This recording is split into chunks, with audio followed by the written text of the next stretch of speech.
¡Cuá! Ya tuvimos 2 episodios de aventuras de Richard Feynman, pero pues es tan genial el tipo, o fue tan genial el tipo, que no nos podemos detener en solo lo que ya vimos. Hay que cerrar con una tercera parte de estas excelentes aventuras. Acompáñenos a la fase final de la vida maravillosa del físico más genial de la historia.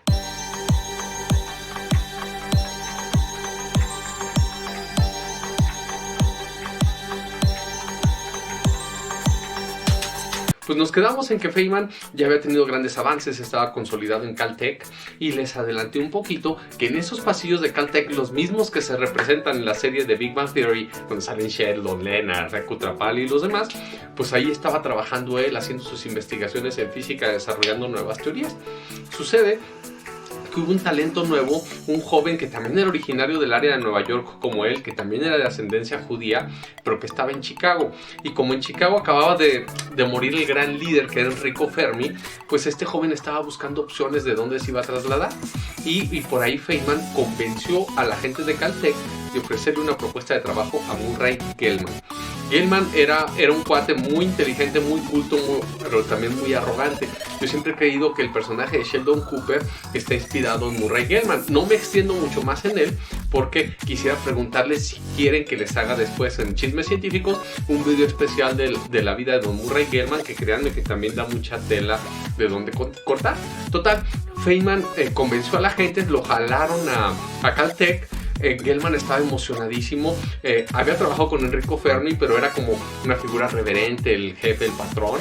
Pero ahora tenía la oportunidad de involucrarse con un científico de gran talla, súper creativo y que era de una edad semejante. Feynman era un poco mayor, pero lo veía mucho más cercano y estaban bien emocionados. Eran un auténtico dúo dinámico y todo pintaba por una cosa maravillosa.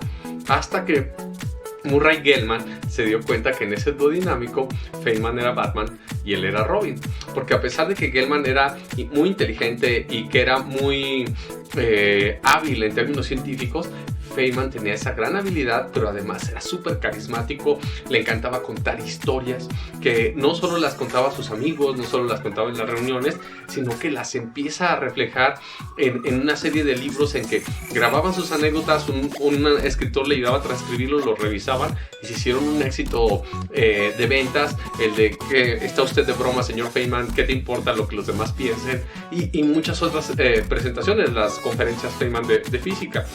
Entonces empieza a generar cierto rencor, cierto dejo de competencia entre ambos. Pero aún así pues, había calidad y capacidad para todos. Gell-Mann empezó a explicar algunas propiedades de las partículas subnucleares, de protones, de neutrones, a partir de una nueva propiedad que él le llamó extrañeza, que llegó a revolucionar algunos temas cuánticos. Pero luego, cuando investiga más, se da cuenta que los protones y los neutrones deberían estar hechos de unas nuevas partículas a las que él bautizó como quarks. Ya les contaré la historia detrás de los quarks, que eso es una cosa muy padre. Todo apuntaba a que deberían existir, pero no había evidencias para identificarlos en realidad. Y los aceleradores de partículas trataban de encontrarlos y nadie la daba con ellos. Hasta que Feynman fue precisamente el que les dio la clave para poder desentrañarlos. Resulta que Feynman les dijo: lo que pasa es que aunque el protón y el neutrón están hechos de quarks, estas partículas no es que estén quietas adentro de ellos, se están moviendo muy rápido, tan rápido que sus velocidades tienen un porcentaje considerable de la velocidad de la luz. Entonces, cuando nosotros tratamos de detectarlas mandándoles colisiones o choques con partículas que no van muy rápido, pues se portan como si fueran una bola sólida. Se mueven tan rápido los quarks que parecen estar en muchos lugares y es como una esfera. Yo tengo que mandar partículas que lleven velocidades cercanas a la de la luz para que podamos sacar ese comportamiento de las partículas que están adentro. A partir de esta propuesta, a partir de las ideas de Feynman, es que en el acelerador lineal de Stanford se logra descubrir por primera vez la evidencia de que existen los quarks y que forman a los protones y a los neutrones. Entonces, a pesar de que ya no se llevaban tan bien, de que tenían pique, Feynman dio un aporte esencial para corroborar la teoría de Gell-Mann. Pero con todo y eso, con toda esa ayuda, cuando a Feynman le dan el Nobel de Física, Gell-Mann casi le da chorrillo. No podía ser que a él ya le dieran un Nobel y a Gell-Mann todavía no. Tuvieron que pasar varios años para que se pusiera a la par, para que quedaran un poco más satisfechos. Mientras tanto, Feynman ni se agüitaba ni se acongojaba, Gell-Mann a veces quería hacer gala de su habilidad cultural, de mostrarle que él era mucho más conocedor de historia, mucho más conocedor de artes, y Feynman se la tomaba con calma, no le agüitaba eso, le tiraba carrilla a su compañero como nadie más lo hacía. Y mientras tanto, Feynman, eso sí, le encantaba la vida alegre, se empezó a dedicar a muchas otras cosas. Por ejemplo, había algunas tardes que en lugar de irse a trabajar a la universidad, agarraba su bloc de notas y el desarrollo de ecuaciones de su trabajo de física teórica, en lugar de hacerlo en ese ambiente académico, se iba a un bar topless en el que pedía un 7-Up, y mientras tenía una muchacha bailando toda despechugada frente a él se ponía a desarrollar ecuaciones. Y cuenta la leyenda que en algún momento un grupo de vecinos trató de que cerraran ese local porque les parecía como que inmoral que tuvieran ese tipo de giros, y a pesar de que en el local topless había abogados, médicos, todo tipo de profesionistas que iban y que comían o tomaban un trago y demás, casi nadie quiso atestiguar en el juicio. De la poca gente que aceptó ir fue Richard Feynman, y cuando lo están interrogando sobre el tipo de clientela que iba, él mismo, sin decir que se trataba de él, dice que incluso hay un científico muy trabajador que se pone a desarrollar las actividades ahí durante los bailes de las muchachas. Entonces empieza como a ampliar sus horizontes, a pesar de que era un hombre de familia, pues le gustaba deleitar la pupila. Luego también, conforme avanza la edad, le empieza a dar la onda artística, le gusta dibujar, pero no crean que se pone a dibujar el clásico platito de fruta o que se pone a dibujar paisajes, se pone a dibujar desnudos femeninos, y pues buscaba siempre muchachonas guapas para dibujarlas. No se extralimitaba, eso sí, se limitaba solamente a hacer los dibujos, y algo que le dio mucha satisfacción es que en algunas ocasiones llegó a exponer sus obras en galerías de arte en Pasadena, California, pero nunca anunciaron que eran obras de Richard Feynman, usaban un seudónimo. Él quería que si a la gente le gustaba, le gustaran por el arte en sí mismo, no porque dijeran, es que te vas a llevar el dibujo que hizo un premio Nobel o que hizo un físico muy famoso. Y muchas de sus obras se vendieron aún tratándose de seudónimos. Entonces ahí queda como la vena artística, que les decía yo que de joven nunca la cultivó tanto, pero ya después, con la influencia de Arline Greenbaum, con todo lo que dejó después de enviudar y demás, pues se cultiva mucho más en el arte. Primero, les decía yo, en el Carnaval de Río, tocando las percusiones, y ya después, ahora con esta parte de pintura, de dibujo, que lo acompañó el resto de su vida. En el camino siguió haciendo un montón de avances que tuvo que ver con superfluidez, con otros principios científicos. Ya no nos alcanza a meternos ahora en eso. Para el cierre de su leyenda, que incluso aparece en una película, en 1986 ocurrió una catástrofe aeroespacial cuando el transbordador Challenger iba al espacio y a medio camino explota. Y esto fue como toda una conmoción, porque cómo era posible que en el programa estadounidense, con tanta inversión, con tanto cuidado que en teoría tenían, les iba a explotar ese transbordador con las pérdidas humanas que tuvieron. Entonces se hace un comité para tratar de averiguar qué había pasado.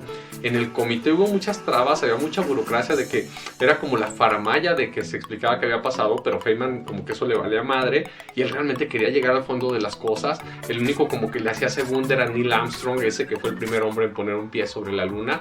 Juntos trataban de extrañar las cosas, pero mucho más metido Feynman, y a final de cuentas Feynman es el que se da cuenta que había unos empaques que sellaban ciertas partes clave de la nave, pero que esos empaques tenían que tener como que cierta flexibilidad para expandirse, para contraerse, dependiendo de la situación de que se tratara.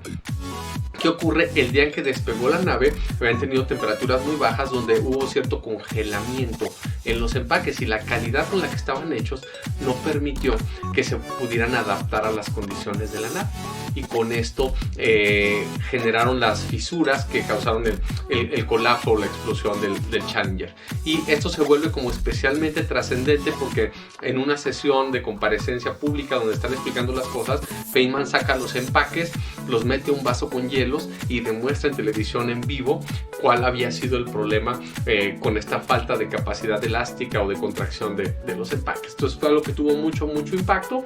Ya Feynman estaba grandecito, estaba cerca de los 70 años de edad cuando ocurre todo esto, y ya estaba acercándose al final de su vida.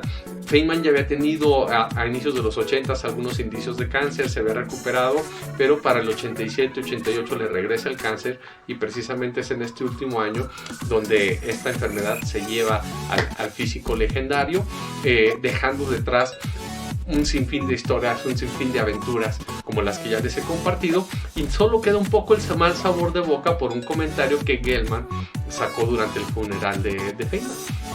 Estaban, ustedes saben, pues muchos de los homenajes, muchos de los eventos, y un día en que estaba presente Gwyneth, la esposa de Feynman, Gell-Mann dijo que pues solamente le parecía que a veces Feynman estaba más preocupado por hacer anécdotas que por hacer ciencia. A Gwyneth y a la familia les pareció un comentario de muy mal gusto, que fíjense que yo no creo que fuera del todo falso, porque a Feynman le encantaba crear experiencias, crear aventuras. Su mamá desde muy pequeño le inculcó esa pasión por compartir historias de lo que habían vivido, y creo que Feynman, si bien amaba la ciencia y amaba la física, creo que de igual manera amaba crear experiencias e historias que pudiera compartir con la gente que lo rodeaba. Pero pues no había lugar para que Gell-Mann soltara así ese comentario de mala leche como para quererlo desprestigiar un poco. ¿Qué les parece este cierre? ¿Qué les parece la última etapa de las aventuras de Richard Feynman? Coméntenme si les gustó, o díganme cuál video les gustó más, si la primera parte de su juventud, del romance con Arlene, la segunda de cuando llega a Caltech, cómo es su segundo matrimonio, su último matrimonio con Gwyneth, o esta parte de cierre de las peleas en el dúo dinámico con Murray Gell-Mann entre Batman y Robin, la explicación del Challenger y su vena artística, los dibujos, los desnudos y demás.